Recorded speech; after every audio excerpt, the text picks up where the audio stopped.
Okay. Yeah. Um, since you said that one cannot just, do whatever one desires when it comes to exercise, and daily activity is not the same thing as a structured exercise. Yeah, physical activity. I, I feel that would cover for people that are doing more of remote jobs. We are in a very fast evolving world. Most people now prefer remote jobs, which there's little or no activity. Reduces, yeah. So for those kind of people, I guess with what you've said, everything you've been saying, they would be able to pick ideas like, okay, they need Yeah, to make it people like that more needs to, people intentional. like that. Now, I think I should just talk about the risk, the risk associated with inactivity or physical inactivity, basically. See, there's a risk of obesity. There's the risk of cardiovascular conditions or cardiovascular disease. Do you understand? There's the risk of musculoskeletal conditions, like most, for example, you see, I've had clients, most of them that actually work in the tech space. They tend to sit for long hours, Yeah. and they complain mostly of back pain.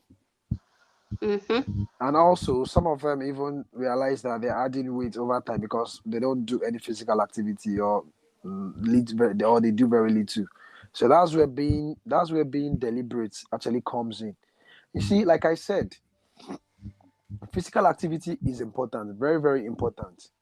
But the thing is that we need to just know when it's leading to stress or when it's getting when we are being there is just a thin line between physical activity and being stressed as well.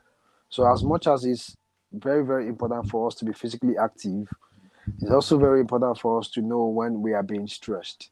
And that time you might just need to do is just to take a rest or take a pause. Then that's going to give you room for you to refuel, re-energize, and so that you can go far. You know Okay. what they say, like when you run fast, you get to where you're going very fast. But when you move slowly, you'll be able to walk far distance or get to far distance. So that's just how exercise is. So how can one track one's fitness goal? Like, how can you go about tracking it? Okay, thank you very much. Um, there are actually various ways for you to actually track your fitness goal.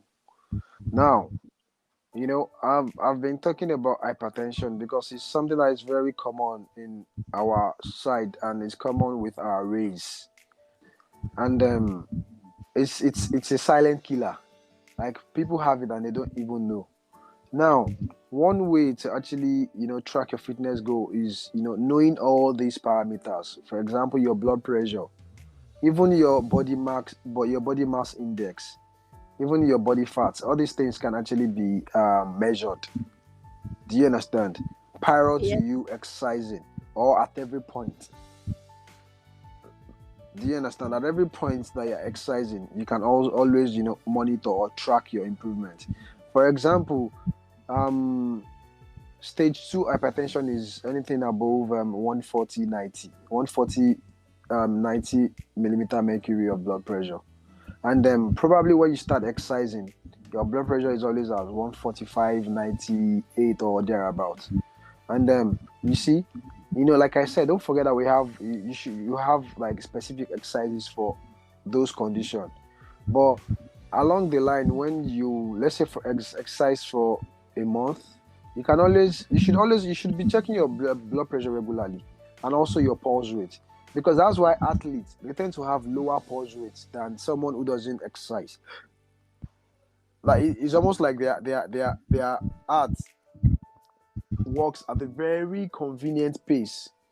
Like their heart is not stressed. Like they've trained their heart to be like that. Do you understand now? So Yeah. that's one way. And for someone that is obese, or for someone that wants to lose weight, you have the weighing scale. At every point in time, when you're following the strict diet by the nutritionist or the dietitian, and also your exercise by maybe the physiotherapist or the exercise physiologist, at every point in time, you can always check your weight to know if you're actually reducing or if you're adding or if you are just the same. way. Do you understand now? And there's Yeah. also the BMI, the body mass index, which is measured with your weight in kilogram square, your weight in kilogram over your height in meter square. So the Mm-hmm. unit is kilogram per meter square. Do you understand? So Yeah. that's another way you can know if you are overweight or underweight or moderately, moderate weight using your BMI as well. So these are the parameters you can actually use to track your fitness goal to see if you are improving or not. And there was also the muscle bulk as well. For somebody that wants to accumulate muscles, you know that you can use your tape measure to measure the circumference of your bicep, your hamstrings, and over time, you can also always measure again to see if there is growth or if you've amassed any muscle bulk or not. So it's very easy to track your fitness goal. Once you have a goal, then it's easy to track the goal. So that's why it's important to set a goal for yourself before exercising.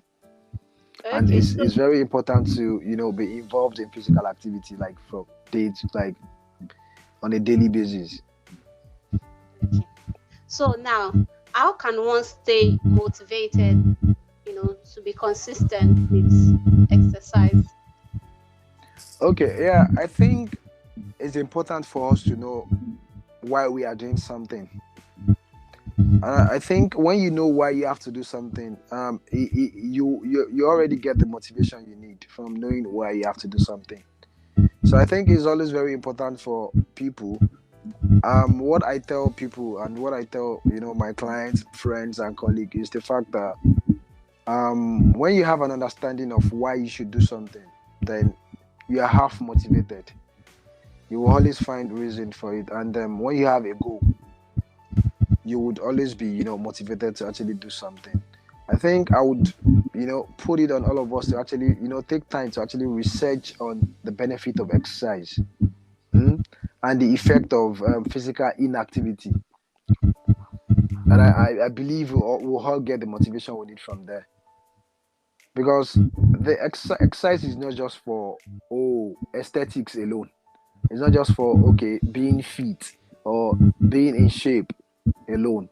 It goes beyond what you can see physically. Like I earlier mentioned, exercise works for the heart muscle, the lung muscles as well. And these things you can't see. You can only maybe measure their efficiency, but you can't see them. Unlike the skeletal muscles that you can see if they are growing or not. Do you understand now? So exercise is beneficial to the brain, very important to the brain, because the research has shown that people that exercise regularly are at very low risk of having some conditions. For example, Alzheimer when you are growing old, and even dementia, compared to people that are physically inactive that don't exercise regularly. So exercise reduce the risk of having all these conditions or some of these conditions. Do you understand now? Another benefit of exercise is when you exercise regularly, it produces a neurotransmitter called dopamine. We call them endorphins. And the function of these neurotransmitters is they lighten your mood. So that's why we tend to say that when you feel down or when you are sad, you should endeavor to exercise. When you exercise regularly, when you start seeing the changes in your body, it tends to you tend to be more motivated, and because your body is producing these endorphins, it lightens your mood and you get excited, and it also helps relieve tension and stress. That's another benefit. Now, another benefit of exercise is reduction of the risk of cardiovascular disease, like I earlier mentioned, and also for the general health as well. Then we can now talk about the aesthetics. I mean, all of us will see all these athletes and will be like, oh wow, look at this person's body. I mean, not all of us will actually, not all of us desire to have those body, but I mean, being physically fit inside is also very important as much as it is for us to be, aesthetically fit as well. Are there easier ways to deal with the pain after exercise? Pain after exercise. There's nothing like pain after exercise. What you experience after exercise is muscle soreness. It's just muscle fatigue. It's just something saying, oh, everything gets tired. Do you understand? Everyone gets tired at some point. It's just your muscle saying, oh, you've used me. And basically what you just need to do is you need to recover. There's always that recovery phase. There's a workout phase. Now let me tell you the phase of exercise. There's a warm-up phase. There's the actual workout phase. The warm-up phase starts with stretches. Do you understand? Light warm-up, like stretching your joints here and there to prepare them for the exercise, because exercise has to do with movement. So you need to stretch and you need to warm up. And there's the actual workout phase. Do you understand? Where the main exercise that you are doing, and there's now the recovery phase. So after exercise, after working out, you need to try to we call it cool down phase, where you now need to reduce the intensity of the exercise gradually so as to reduce muscle soreness. And the recovery phase, doing cryotherapy. You see some athletes after workout, after post-match, they soak themselves in ice, inside ice. Do you understand? Some you might just need to rest. So when you follow this process, you'll find out that you'll be less, you feel less pain, like you earlier mentioned, and your muscles will be less fatigued, because you went from low and you ended with low, but in between there were maybe highs or moderate. Do you understand? That moderate intensity exercise. So what you experience after exercise or after workout is called muscle soreness. It's just your muscles getting tired, and all you might just need to do is just to for you to just rest for a while, and then you can continue. Once you rest, your muscles come back stronger, and you can continue with your exercises. So that's the process. I know when I actually exercise, I really cannot walk on the step, or when I do sit-ups and my tummy aches so bad.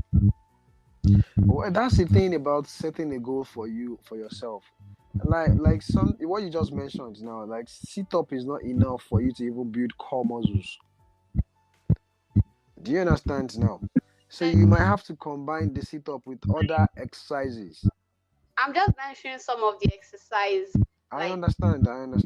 And you have this pain for days, like days. That's the thing. You might actually be exercising the wrong way. That's why it's important. That's why it's important that's why it is advisable for people to actually, do their research very well, and then maybe talk to professionals before actually, choosing their own exercise. Because what you said about sit-up, your goal is to probably, strengthen your core muscles. But I can categorically tell you that sit-up alone will not strengthen your core muscles. Do you understand now? So you might have to combine the sit-up with other strength training or other aerobic exercises to help, burn some belly fat, and then add a little bit of strength training to actually, strengthen the muscles around the core as well. Then you can do your sit-up, which is an example of the circuit training that I mentioned earlier. Okay, let's go on a short break.